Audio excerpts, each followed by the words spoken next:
This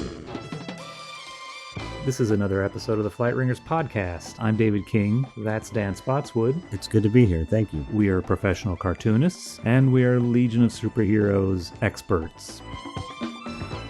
We were doing the annual, right? Yep. Is there some Legion news this week? Probably not. We should start each one with Legion news this week. Still nothing. No, nothing. Googled it. Most recent thing at the top of Google News is a DVD that came out last year. I go on that legionworld.net message board sometimes. Mm-hmm. And on their main page for the message board, they have up in the corner, they have this thing that it's just like a little scroll of the most recent like Legion comics. Yeah. And they even put like the reprint stuff in there. Mm-hmm. And nothing new. It hasn't updated in ages. Like there's the Super Pets reprint book is on there, which came out like early in the summer or last year, maybe. I don't know. Yeah, I think when that crypto movie came out. But there's just nothing. Mm-hmm. You know it's bad when things aren't going good, when all the news is like, on this date, 50 years ago, Paul Levitz's first issue. I think I told you, I was in Target and I saw this like encyclopedia of DC Universe or something stupid like that. Mm-hmm. And I looked at the Legion entry and it's like, the Legion of Superheroes is one of the most rebooted comic series or franchises ever. And I'm like, what are you talking about? It's so stupid. Who cares? It's like they don't know anything about it. And they're like, oh, all those reboots. It's so confusing. It's like, come on. It's a comic book like all the others. Like, I don't know, shit like 52 and Dark Crisis on Infinite. Like, that seems way more confusing to me than 3 separate reiterations of Legion of Superhero comics. Yeah. But nobody's asking me. Yeah, maybe the way going forward would be kind of like just kind of ignore that it ever got rebooted ever. Like, just sort of like recontextualize all the previous stories if they come up. Like, just all one narrative. I think like that regular books do. Yeah. Where they don't explicitly start over. It just, it starts to change drastically as the decades go by. Yeah. It's kind of weird, though. Like, I don't know if there's anybody who's read all of it. Maybe there is. I mean, I've read almost all of it, but it's getting to be so long ago that if you were to like start a new series and like all of a sudden the version of such and such guy from the the 3 boot shows up and he's mingling with the fucking Adventure Comics dudes. Yeah. Like, you could probably pull that off and no one would know the difference because nobody's read that stuff. Right. But then you'd have a hell of a time when it comes to like trying to whatever your little asterisk footnotes of what issue this stuff happened, You just couldn't do that, I guess. But I don't know, like you could totally just like, what I would do is just pick up after Magic Wars, 20 years after that. Then you could incorporate all of it almost, couldn't you? All of the pre-Christ or pre-Zero Hour stuff. If it's 20 years after, yeah. Yeah.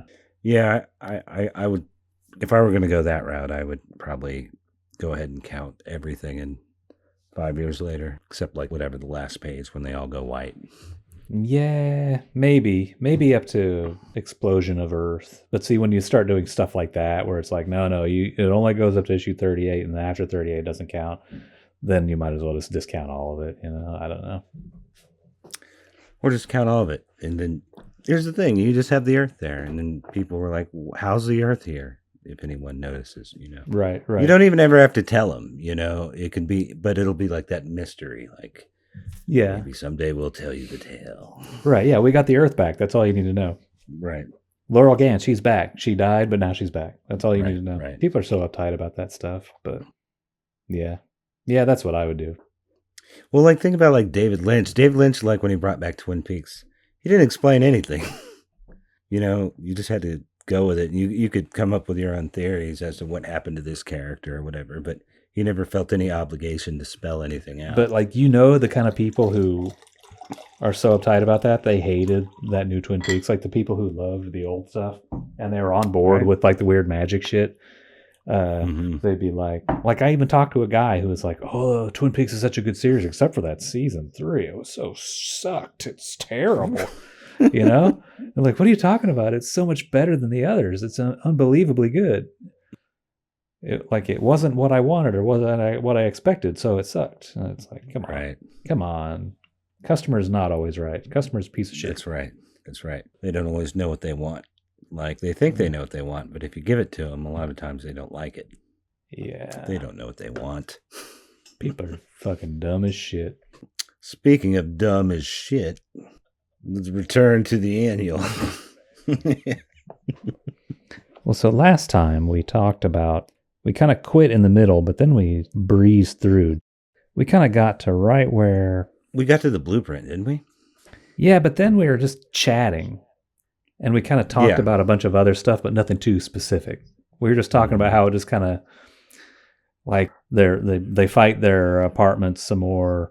Foucault is confused some more. And then we got to right about this page, I think 27, where he takes the serum. Oh yeah, we hadn't got to this part yet, I guess, where Lightning Lad's fighting himself. I don't know. I feel like we're on page 27. Okay. All right. So mostly we're bouncing between all the characters, seeing where they're at in their various battles against Computo, and returning over and over to the main players in this, Brainiac 5 and Invisible Kid. And much of it is just them reiterating over and over what's happening. It's written almost like it's like a strip, an adventure strip, or like those magazine strips that are like 3 or 4 pages a month, and they waste a bunch of time reiterating what happened last time. There's the clunky exposition. Yeah, like the first 2 panels of their 4-panel comic strip tells you what happened yesterday. Right. Yeah, that's what this one is. We were just there. It's like we're just stuck in the mud in this comic, never getting anywhere. Well, Brainiac is clearly procrastinating, like, because he can't think of shit. He's like, let's go over all this again. And he's just stalling. Right, it's just trying to think just something. Plot quagmire in this comic. Like, it's not... I found it to be not fun to read as we went on. And maybe it's just because I knew it was going to happen, or knew that Jacques was going to become Invisible Kid. And I guess maybe that would be a big surprise if you were reading this and all of a sudden Brainiac 5 is like, will ever listen to my voice, like he's using the telepathic earplugs. Well, and there's maybe if there was more jeopardy, like he spends so much time debating whether he should take the potion or not. Maybe Brainiac 5, and maybe he said something like this and I just forgot it, but like, there's a 50% chance this is going to fucking kill you. Yeah. Something to justify him, like, spending so much time, like... hemming and hawing. Yeah. Brainiac 5 did say something like that, but it's still kind of like, you can save your sister if this works. Right. And it'll That's probably the other work. thing. If your sister's life is on the line, do you really need to think, this might kill me? Or... Right. I mean, I get, like, I would understand it if maybe his point of view is like, can I trust a single word this fucking guy says? Because he was supposed to be here helping my sister, but actually he turned her into a killer robot monster, and now he's trying to make me take some kind of fucking serum. Like, I don't know about this guy, but I don't know if that's really his point of view. He's like, maybe if I take this, I'll die, and that would suck, and I'll never be able to save my sister. That's where he's coming from. It's just kind of duh. Now I remember where I remember that name. Isn't this guy is he related to that Superman villain? Like, right. I think the next time he shows up, he's like, he meets Superboy and he's in awe of him. And he's like, you're such a legend. And I read all about you growing up. So maybe he's like, oh yeah, Brainiac. That Brainiac. Yeah, he really, I guess, should not trust Brainiac, just like everybody. Yeah, they never really did much with that, but they probably should have spent a few years of the series, like him having to win over the trust of everyone in the universe, basically. Yeah, like they did that in that movie. Even that's one thing they kind of thought of, something different. Yeah, like that was kind of one of my problems with Legion 89, Legion. So clunky to say it. That's why I always put 89 on the back of it. Yeah, me too. It sort of undermines a lot of the stuff in the Legion by like, there's sort of a Brainiac 2 in that, right?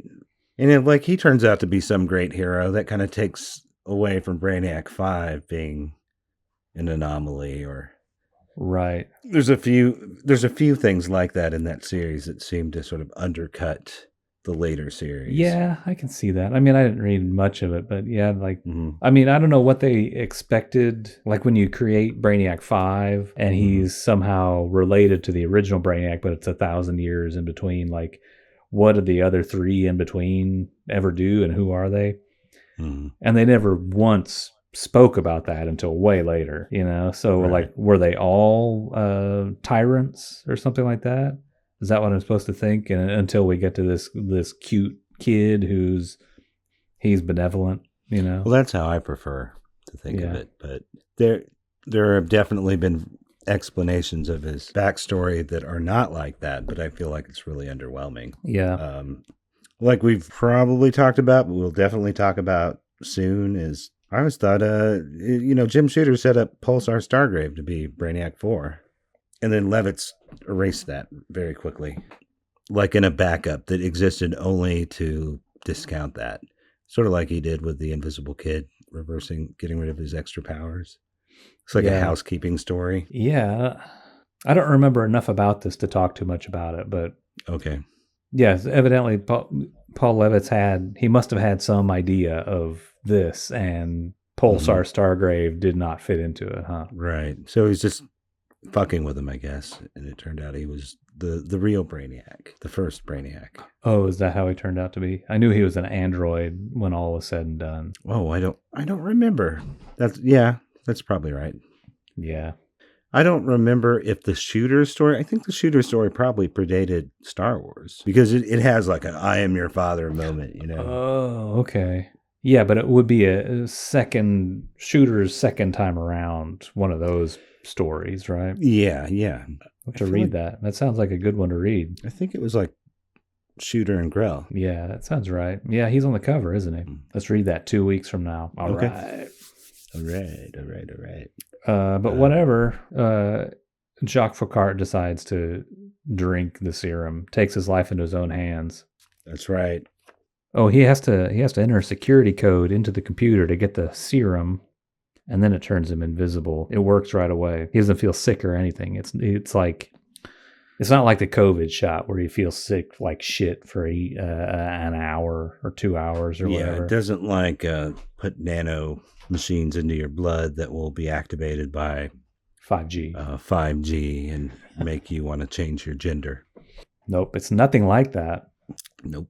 This was made by our pure, wholesome child superhero characters, not by the lizard people run U.S. government.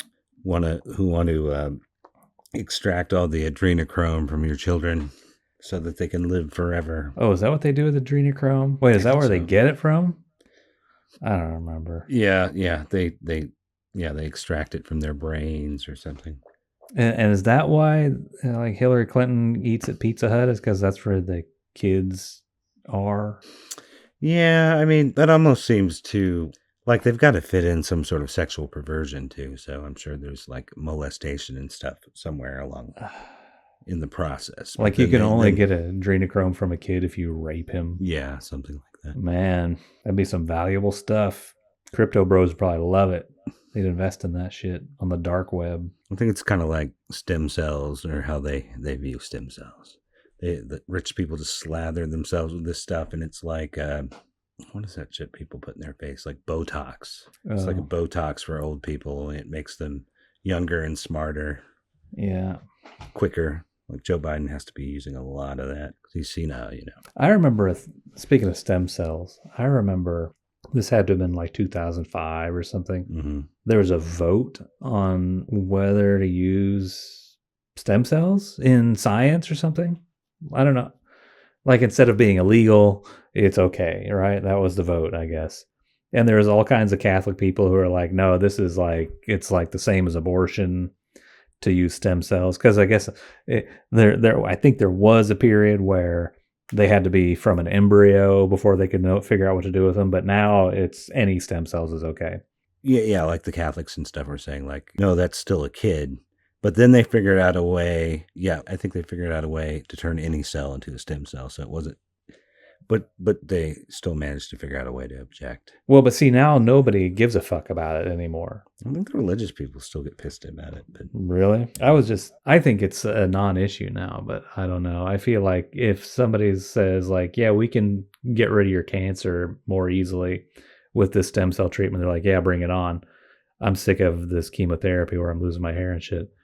But there was people I worked with, because I worked with some of these conservative guys back then, who were going to vote no on the stem cell shit. And I'm like, fine, like when they come to you with the cure for your disease, that comes from stem cells, you make sure you refuse it. You know what I mean?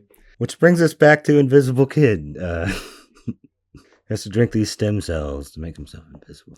You know what it is. Why is it? He knows that it is Lyle Norg's cum. That vial. That's why 5 has been keeping it. Like, look at this panel where it's all running down his chin. It's a serum with quotation marks. Right. It's more like a protein shake than a serum. Yes. And also, we learned in that volume 3 or Baxter issue 23 that Jacques is a big time Christian. Man, that's rough. Yeah. And then did one of the backstories say that is Invisible Kid like retroactively gay or something like him and Chemical Kid? Am I making that up? Is that fandom shipping? I think it's kind of fandom shipping, but I think maybe like those guys are retroactively. Those guys are very close friends.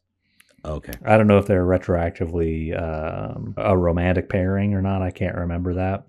But yeah, those guys are very tight with one another emotionally. It would be pretty bold of them to make 2 characters that they've long killed off gay.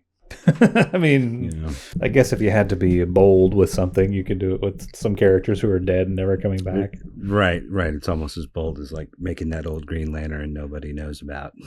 Right. The gay Green Lantern. But they're using him. These other dudes they've never brought back. Now, yeah. Anyway, he drinks the cum, and now he's invisible. So this is that page I was telling you about where Computo just keeps blowing Lightning Lass up over and over again. And you were like, they did? Or she did do that? Or Computo was doing that? But I think he's torturing them, I think, and he just keeps detonating the room intermittently.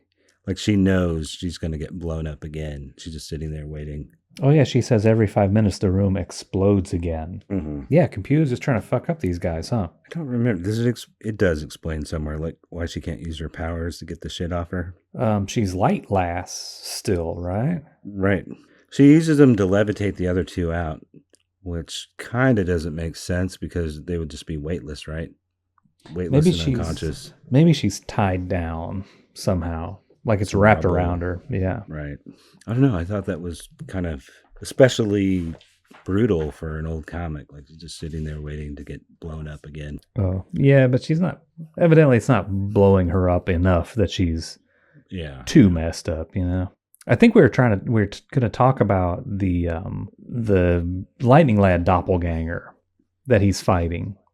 Oh, right. And how it's just kind of, there's some interesting story potential when you flip the page or whatever and you find that there's the young version of Lightning Lad shows up out of the blue and they start fighting each other. And then it winds up being nothing, It seems like a very late edition. Like this is page 29 that he finally pops up and we see really none of their battle or any of Lightning Lad's internal conflict that I guess the battle is supposed to represent. So I don't know if he's like, there's not enough to do. I can only go back and have Brainiac 5 Invisible Kid reiterate their situation so many times. I need to add something else in. Yeah, it just kind of seemed like they're just throwing shit at the wall or something, huh? Like he couldn't just be getting attacked by the cords in the wall coming alive. The arc welder, the vacuum cleaner, whatever he's fighting. But then that's what it turns out to be. Yeah, it's like it's something that's making sparks, but also Computo has convinced him that it's a real person. Yeah, it's weird. It's weird what Computo's motives are, which are unexplained except to harm the Legionnaires. and the Computo's powers are kind of like, how does Computo generate the hologram? I guess maybe it's a hologram, like it's foreshadowed at the beginning when we're all holograms, but none of the other holograms look like the Lightning Lad one. What I think they should have done, and then that final panel where it's revealed, he's like, an electro welder. That's what I've been fighting for a half hour. Like, they should have had the other characters go, what are you talking about? It never looked like you. Yeah. They should have just said he's hallucinating and he thinks it looks like him. He's nuts. Yeah, how was he convinced that there was a young version of himself there and he had the instinct to fight him? It's kind of harebrained. It doesn't really work. Mm-hmm. I mean, there's a lot of story potential that they didn't have time to explore in here. Like, could just do the old haunted house thing. Like, they could have had characters getting trapped in endless corridors, or the headquarters turning on them, which they do, but they kind of keep doing over and over the same way. They could have done more with it. Yeah, kind of flabby or lazy or something, isn't it? Yeah, and like this shit with Element Lad trying to get through the barrier. He's so dumb. Come on. Like, there's like 4 different pages of him like, oh, I can't get through the barrier. This sucks. And they cut away and they go back. I'm still fucking with this barrier. And he's usually written as like the common sense guy. Like, I could see a genius like Brainiac 5 trying that the entire time. You think he would be the guy, like, did you try the floor? Not the dummy who just keeps shooting. And I guess now they're in the lab and Brainiac 5 is getting attacked by computer parts. I liked the way the way they draw the invisible dashed line in this issue. It looks kind of good. It's like there's still like a thick and thin kind of brush stroke around him, and then there's the dashed line where usually when you see it, it's like a single line weight dashed line. This is kind of minutia, but I think he looks cool. I like the white line, but that's probably beyond the printing means of this time. Oh yeah, I like the magenta Brainiac 5 inside of the dotted invisible kid, because he's like telepathically communicating with him. Oh, like in this. Let's flip like way ahead on page 35. Yeah. Yeah. Yeah. That's kind of like Firestorm or something. Yeah. Yeah, it's pretty cool. I guess he does a lot of this in what I've read of the later comics. Like, he seems to be like orchestrating everything telepathically, which makes sense. Like, why wasn't he doing it the whole time? But it's kind of not as fun. It's not fun at all. Right. I mean, just to have some control room guy orchestrate everything and tell people where to go. Like, it's like every like superhero TV show ever made. Like, yeah, at least from 1990 on, they always have to have like the tech guy or some character that they're talking to. I just saw a tweet like that today. They're talking about this new Madam. It must be Madam Web. The comment was, how come every one of these has to have a Scooby Gang now? And I'm like, yeah, that's right. The Flash, the Green Lantern, or Green Arrow rather, they'll have their little posse of. There's the brainy computer guy, and then there's like the nosy girl who goes and gets research out and stuff like that. Like, yeah, I guess so. It has an ensemble cast, I guess, but oh yeah, so they have somebody to talk to. So the Flash can talk to somebody once in a while, or maybe just to talk to explain everything. Like David Banner didn't have to do that shit. He just he's hitchhiking. Yeah, that's the classic. You have to talk to Rick Jones from the Pentagon, talking to him. Yeah, it's just David Banner talking to the Hulk sometimes, right? Yeah. I kind of like these couple of drawings of Brainiac 5 getting smashed by the building. Like that middle bottom one is kind of my favorite in the whole book, I think. The one right before it, I like there's some like solid magenta, like getting him zapped and speed lines and stuff that looks pretty good. I think that's like is that like his force field giving out? Oh, that probably is, yeah. It looks good against the white paper. Like up here, that's magenta on top of some blue. Down here, it's just pure 100% magenta on white. But yeah, like I agree with you. This is a good panel. The one in the middle and the bottom tier. I'm telling you though, he missed a great opportunity not having some yellow boots sticking up straight up out of the last panel. He's not there yet. At his full powers, a couple of years from now, he will do that. Some squiggly lines coming up from it. Oh, Monel, he's been frozen the whole time. The first thing Computo did was to freeze Mon-El, but then Mon-El summons his whatever every iota of his strength to use his heat vision, and he caroms his heat vision around headquarters so that he can zap something important. Yeah, and that'll allow Invisible Kid. The framing's kind of confusing here, because I thought that was Mon-El with the yellow skin there, because it leaps from. Oh, right here. Yeah, the eyeballs. And then the very next panel, when you change to Mon-El, he's using his vision. Oh yeah, that's right. Yeah, I mean, if you could see it in black and white, you could see the eyes are the person with the big pus bubbles all over her face. Right. I guess. But yeah, you're right. Kind of a goof. It's almost like Keith Giffen's only been on this job for 6 months. It's strange how un-Keith Giffen this Mon-El looks to me. It's a good drawing, but that's not how I think of Keith Giffen drawing a face, you know? Yeah, he's still kind of in the Jim Starlin, Pat Broderick kind of construction. I mean, are you having trouble like getting the issue 4 cover out of your mind of how Mon-El should look? Is that what you're thinking of? I guess so. Like, with a lot of it, I can sort of still see the commonality between the drawings here and the way his art would end up by issue 4. But then there's occasional things that might as well be someone else who drew it all together. Like, I don't see any of his, I don't know what you call it. Ticks. Yeah. But are you talking about this one where Mon-El's using his heat vision? Uh-huh. Yeah. Yeah, I guess it kind of looks like him from the nose up.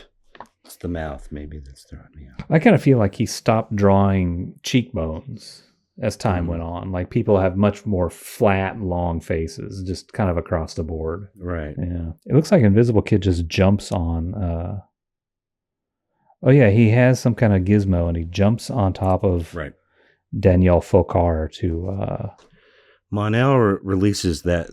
He releases the hypo frisbee in the future. That's how little hypos will be. I guess it's like a needle, or like a hypodermic needle. Is that what they're talking about? They just call it a hypo. Mm-hmm. Yeah, the doctor's office is like going to order you up a hypo. Is that how it works? Is that kind of the nomenclature? Yes. What's even going on? Is he got the hypo and he stuck it on her? Let me make sure I understand this. Brainiac 5 has come up with a master plan. He has passed a telepathic plug, which allows him to speak telepathically to whoever's wearing it. He sneaks one of those to Invisible Kid, has him go get Lyle Norg's secret formula and take it to become invisible. He does that so that Invisible Kid can get a hold of this frisbee, which has an antidote in it, or a tranquilizer, perhaps. I think that's what it is. He's going to tranquilize. Like, that's the one weakness now that Computo has. Right. Is that if, as long as Danielle Faucard's physical form stays separate from whatever, and like that's a weakness, right? For Computo. And so if you knock out Danielle Faucard before she can stick her finger into the cigarette lighter and link up with the main computer, if you can stop her from doing that, Computo he's had it. But Jockfucker can't get to it. So Brainiac 5 has also communicated with Mon-El, who has just enough strength to use his, it's not penetra vision, is it just heat vision for him?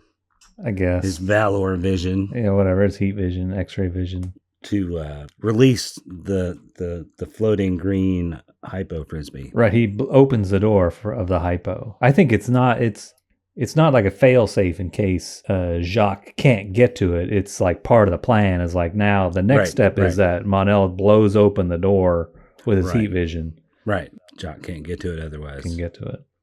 Yeah. And then Jacques gets the hypo. He jumps in bed with his sister and he sticks the thing to her chest. Right. After he debates it forever. Like, should I do this? I'll die. Somehow he finally decides, I guess, because she's going to die anyway, he might as well do it, because he's convinced that she's going to die no matter what. He's convinced that she's going to die, yeah. He's like, good night, Danielle. It's a shame you never truly lived. And that I must die to kill you. He thinks he's going to kill her, I guess. Yeah, in this panel, he's like, I die. Oh no, that's Danielle saying that, huh? This body fades, it will not obey. I die. I totally missed that. I just blew it off as some weird sound effect, but you're right. Yep. That it was the commonly used indy. I die. So I guess he just killed Computo, pulled the plug on Computo. I can't, on my copy, read what's on that green screen. Oh, really? It says life support systems, normal, security systems, and defense systems disengaged. All operations normal. Everything's back to normal. We're fine here. Everything's fine. Whatever Han Solo said in that movie. Right. Lightning Lad realizes he's been fighting an appliance the entire time. An electro welder. How come there's an electro welder in Timberwolf's quarters? That's what Light Last likes. Oh, it says one of our distorters is attached. So they have a distorter that can make a thing look like another thing, look like a guy who's like talking to you. Chameleon Lad must not like that. Chameleon Lad, Chameleon Boy. Don't even need Chameleon Boy if you have a distorter. Distorter can do whatever you want by remote control. It sounds like AI has taken Chameleon Boy's job. He should strike. Somehow I think his seat will always be safe. He's probably like the last one to ever have to worry about getting laid off. This is the old man. Oh, right. Yeah. The old man owns the business. Yeah, there could be all kinds of shit, right? Like a bunch of sexual harassment shit, and everybody just looks the other way. Yep. His dad's a boss, is bankrolling the whole thing. Walking around with penises growing out of his head, chasing the girls. Extremely offensive. Actually, I'm looking at the panel with Timberwolf and Block right now, and it's kind of a joke. And it actually was kind of funny where it's the end of the comic, and Timberwolf's like, "Careful, Block, it might be a trap." Right. I was trying to figure out if the last panel is a joke, because now they've gone from being in the basement, now they're up on the roof, still trying to get in, apparently, post-action. Like, he's like, I'm the leader, I'm going to get us in. You're right, they just never made it. Right, and they're just putting up with him, like, hold on, just give me another minute, I'll get us in, finally. He seems to be kind of a joke all the way through this. Right, he tried over and over with just him and Officer Aaron, and then Shadowlash shows up, and she gives him like a pep talk or whatever. It's like, how can you call yourself a leader if you can't even do this, and blah, blah, blah, blah, blah. And then he's like, yeah, you're right, and gets him that little boost, and they go through the floor, and now they're on the roof. Right. Well, I think she has to point out to him, of course, that you should try the floor. And there's what looks like a hole in the roof right next to them, but yeah, they went up, and now they're trying to go back down again. Yeah. That is kind of a gag. It didn't really work too well. No. That's like when Keith Giffen draws a gag, and it's all probably spelled out like it should make sense, but then Paul Levitz gets hold of it and dialogues it, and you're like, what? Right. This isn't funny. How come why are they? Yeah, they probably should have made that the very last panel of the book. Right. It's like a week later. Well, but now they've got Daniel Fokar in like a bubbly jacuzzi Luke Skywalker tank. And I guess she's like vegetative now. Yeah, some kind of coma. Well, they think she is. She does still has a spooky grin on her face in the third panel here. Maybe that's the best panel of the book, actually. That one always stood out to me, like her evil smile as they're walking away. Maybe it's refreshing for a comic this early not to like over-explain it with the dialogue. I feel like in this period, it's very rare for things to be understated. Like they never just let the drawings tell you something. They always have to like reiterate it unnecessarily in the dialogue as well. Well, I feel like in a Paul Levitz comic, it would be purely an accident if the drawing is the only thing to give us an explanation or what'd you say? Not spacing out. Long ago, dude. I can't remember. It was 30 seconds ago, but I don't even know what we're talking about. But Jacques Ficard, he's not mad at Brainiac 5 the whole time. He should be like trying to wring this guy's neck. He's not too mad. I guess the next page is where I should be saying this, but whatever. Right. They cut to the meeting room. Brainiac 5 was like, I quit. I fucked up one too many times. Probably like 6 or 7 by now. He wants Jacques Ficard to be his replacement. Right. This is a cry for help. He's like, I'm clearly an enormous danger to this team. and the earth. Over and over, I keep blowing it. And they're like, no, you're being too hard on yourself. But you see, they're enabling him. This is the way they treat him, the kid admits they're treating with, is exactly why he thought it would be a good idea to bring Computo back as like their butler. Right. Well, and I'm looking at it now, and Wildfire is the one who's like, hey, so you fucked up. So what? It happens. Whatever. I do it every single issue. Isn't Wildfire the guy who's like the first one to be like, Brainiac 5, what the fuck? Why'd you do this? You fucked up. You put us all in danger, blah, blah, blah. You know, but here he's like, nah, whatever. It's like, yeah, it's like he just wants Brainiac 5 to stick around because this is where the drama comes from, I guess. Well, it's always... It's like some kind of fucked up codependency. As a complete fuck up myself, I know that it's always important to, like, at your work, to always have, like, one employee who's a bigger fuck up than you are. Oh, Wildfire sees Brainiac 5 as the bigger fuck up than him. Yeah. Right. I think Wildfire is maybe farther down the list than that. Like, he's still got Timberwolf and Block up ahead of him. I guess in terms of how big of a fuck up? Right. Yeah, they're bigger fuck ups than him. Block is stupid, but yeah, I think it's a tie between Timberwolf and Wildfire, and who's like got a bigger temper, impulse control problem. But Wildfire is more dangerous. He is potentially much more destructive. He could blow the headquarters up having a fit. But he's got it together. Timberwolf, his life's a wreck. Yeah. He's pretty pathetic.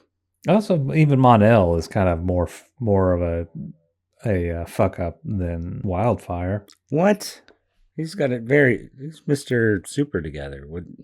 Except for that time he flipped out because he thought he was going to be... He's flipping out all the time. All the time. Like all you got to do is like you walk by him and whisper like Phantom Zone. And he's like, whoa! And he starts fighting people and freaking out and blowing his heat vision.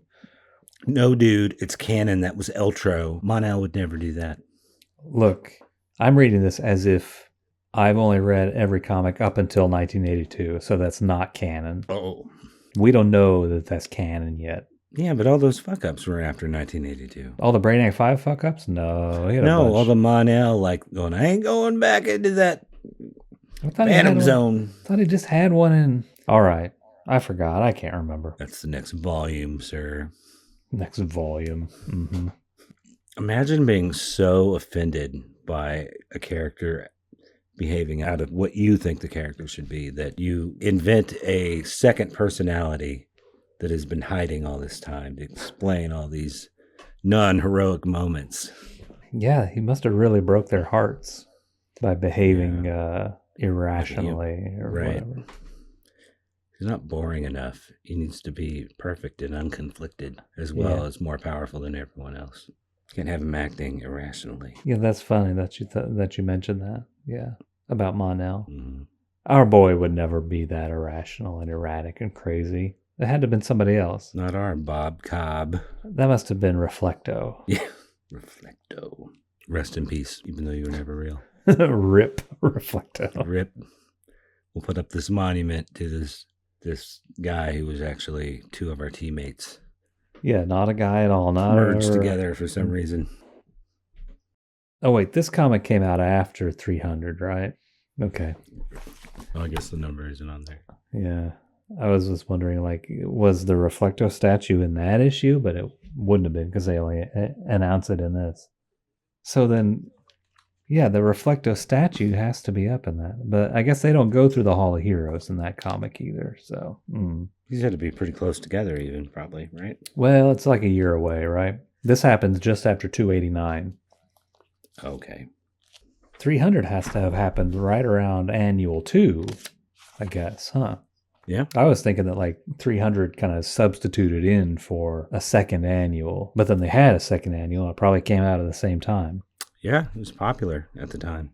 That's just a ton of pages for Giffen to be like laying out, either drawing or then laying out that big annual that Dave Gibbons drew.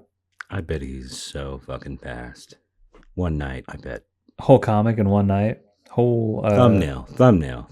Yeah, but the whole annual, the whole whatever 45 pages. Dude, he was doing that. He could do it in less than a week. We know that for sure. Yeah. And that was years and years later, which Sure, he's better, but he's also was a hell of a lot older. This is when he was young and still taking speed.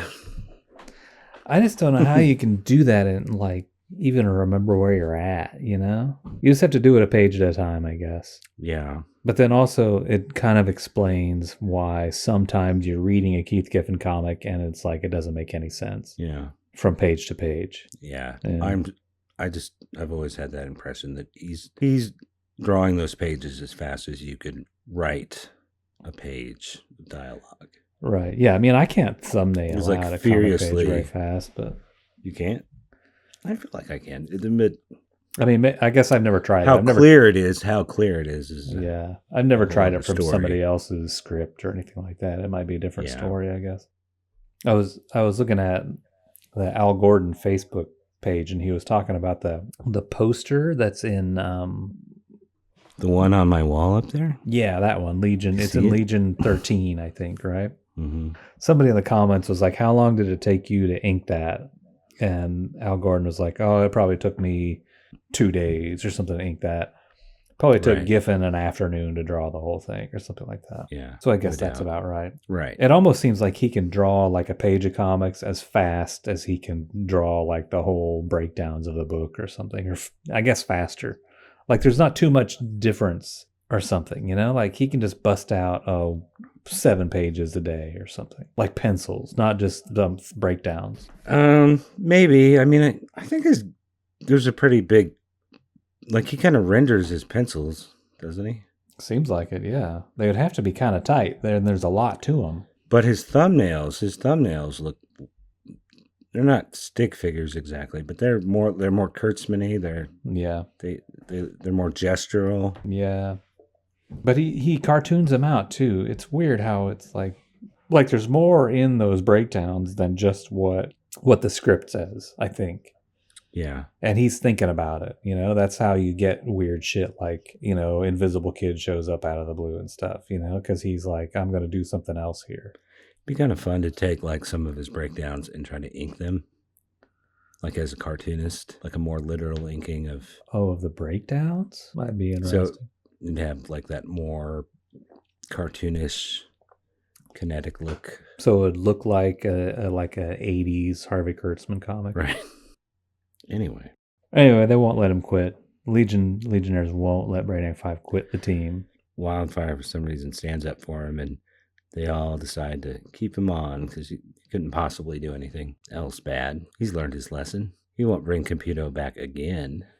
It's funny, I don't think that ever did blow up in his face, though, the third time. He was just kind of like Elron the third time, right? Just kind of recycling that. Right, yeah, in the Baxter idea. Mm-hmm. Well, was that did that happen in the Giffen section, or was that a Levitz thing? I think it's a Giffen thing. Like that happened. Definitely seems it's like right around the time. It's right. Is it at the same time as that Elron character in Justice League? I think so. Yeah, maybe issue 50, right when he gets on, is when we first see that guy. Because everyone's complaining, like, this is fucking weird. Why did he do this? Oh, wait, does he do it when he quits? Maybe. You know what? No, it's earlier because they get that new headquarters, and that's when the Computo control of the headquarters shows up. But then the little Validus guy, that guy is new in the Baxter. But I think having Computo be the system, whatever the programming language that their headquarters runs on, I think that happens way earlier in like before Baxter, like in issue 312 or 13 or something. Oh, okay. I could be wrong. Yeah, what the fuck is wrong with this guy? Like, he brings back this guy who's arguably one of their worst enemies, I guess. And then he makes the little guy look like Validus, who killed Invisible Kid. And it's like I said, he's still, everything he does comes out supervillain. He can't help it. It's genetic. Badness is genetic. Yeah. Like they say that about some people on Earth, and it's not true. It's just bullshit. But evidently on the planet Kolu, it is true that you can have badness in your blood. Right. Then he builds their Gardner Roxas, and he's just remaking their whole rogues gallery. Like miniature ones. Yeah. What's wrong? It's a good name. I just thought Validus had a good design. Like the little Validus Computer guy? Yeah. He's kind of cute. He's good. when he's holding that big vacuum cleaner in the Right. Flight Ring Village poster or whatever. Right. Dustbuster. It's not a vacuum cleaner. Is that all we see of him in 5 years later? I believe so. Yeah. Yeah. Somewhere when they're talking about Flight Ring Village, they show that. That's what he's reduced to. Yeah. Maintaining the. It's like Validus cleans your condo. I'd be into it. I'd prefer that to a Roomba, like a weird little Validus walking around. A little Hitler walking around cleaning your house. Is there something just popped into my head? It's like, it's in Blade Runner where there's like it's in the guy who, Larry, Daryl, and Daryl, that guy. He's in Blade Runner. He's the guy who created replicants or something. But in his spare time, his hobby, he has all these little pet things that are like bionoid things. And there's one in his house walking around, and it's obviously like a little person in some kind of weird suit that looks like a Christmas time nutcracker. And he walks and marches. That's what I imagine the Validus would be. Cleaning your house. I don't really remember that, but I definitely remember the creator guy. Yeah, because Daryl Hannah's in one of the bad replicants, and her instructions are to go and make friends with this guy, and so they have this long sequence where she's hanging out with him, and like she doesn't seduce him in a romance sex way. She just is friends with him because he's such a weird introvert loser computer guy. Right.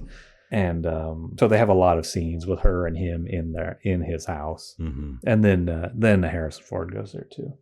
That's where it ends, right? That's where Harrison Ford kills Rutger Hauer on the roof of the building that guy lives in, I think. I always get that guy mixed up with the guy have you ever seen Repo Man? Yeah, the guy who's constantly talking about UFOs and time machines being the same thing.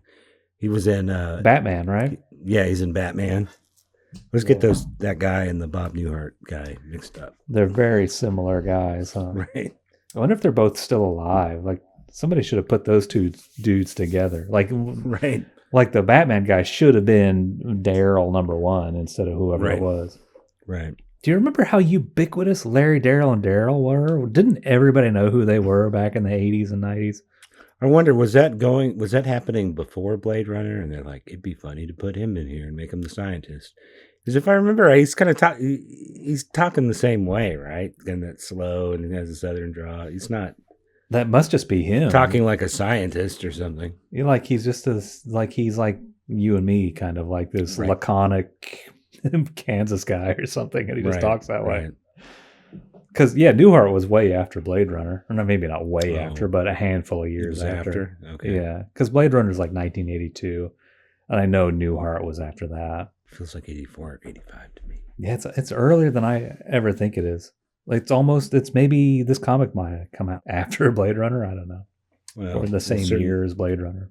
I'll have to look see if there's some Blade Runner influence in Legion, since it borrows so liberally from whatever's popular in science fiction at the time. I guess I can't really recall any in the Legion comics from that same time. Like 5 years later, you could maybe say that looks a little bit like Blade Runner, but like a Levitz issue of Legion. The look of it does kind of look like it. Yeah, trench coats and it's all dark.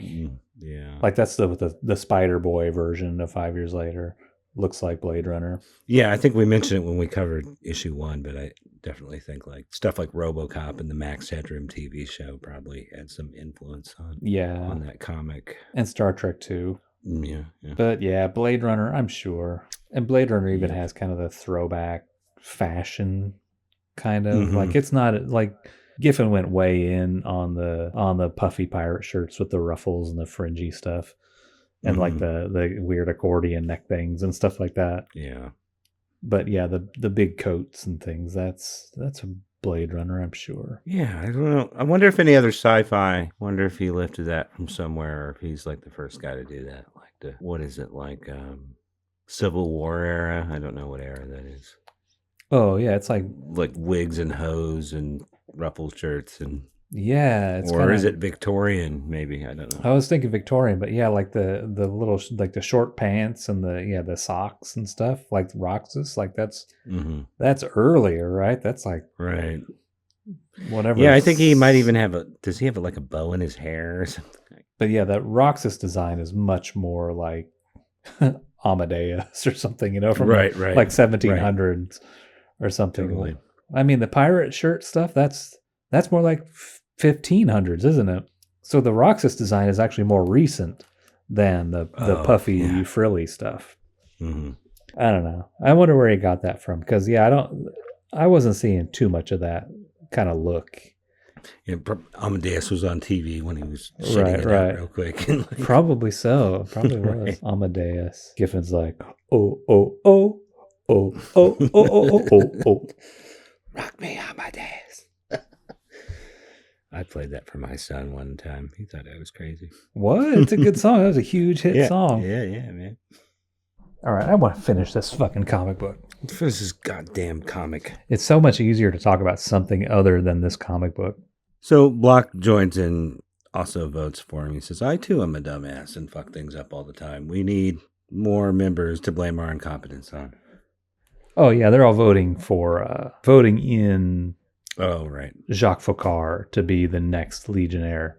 Jock fucker can join. They're all laughing. Jock fucker? You want us to admit a Legionnaire named Jock fucker? All right. It's the last mistake you'll ever make, Brainiac 5. See you, Jock fucker.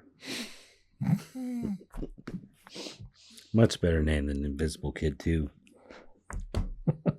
And someday he might even be President Jock Fucker. Even a guy named Jock Fucker could be President of the United States of America. Mm-hmm. Where's his... Oh, that's right. He gets the skunk stripe. That's later. That's in the Great Darkness saga. That's why Peppy starts chasing him around. He gets the stripe. Uh-huh. All of a sudden, he's the sexiest Legionnaire. Nobody knows does your son know who Pepe Le Pew is? Yeah, I show him all that shit. Oh, so he's seen that, huh? Yeah. I always tell him, no, this is how you do it at school. Yeah. Little girl next to you. You see a girl you like, this is what you do. You pursue her. If she's trying to push you away and stuff, you just got to kind of skip. Right. Just pretend it's all a joke.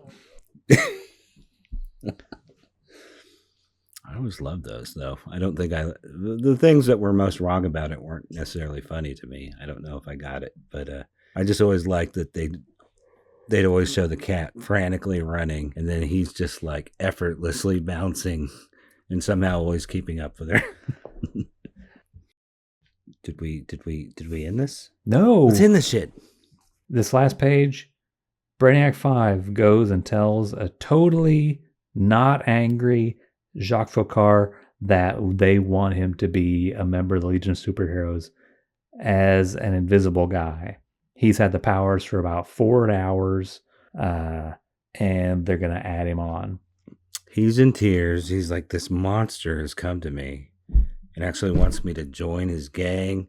But he's like, if you join, maybe I'll cure your sister someday. And he's like, all right. He's making a deal with the devil. If you join, I'll never stop looking for a cure. Wink. Huge ass wink. Mm-hmm. That's my responsibility, is what Brainiac 5 says, is curing your sister. Brainiac 5 does not take his responsibilities too seriously, clearly. I know. He's finding new patients before he's even cured old ones. He's creating new patients. He's not just finding them. Each time. Yeah. Oh, well, he didn't create Daniel. Well, Danielle Faucard had a different problem. Brainiac 5 added a new problem to hers. Yeah. And then Infinite Man, of course. Yeah, Infinite Man may be probably his biggest failure, right? He fucked over that guy 3 times at least. Yeah, and killed him eventually. Yeah, he got so sick of messing with this. He's like, well, what if we turn Infinite Man into some cannon fodder? Everybody's like, okay.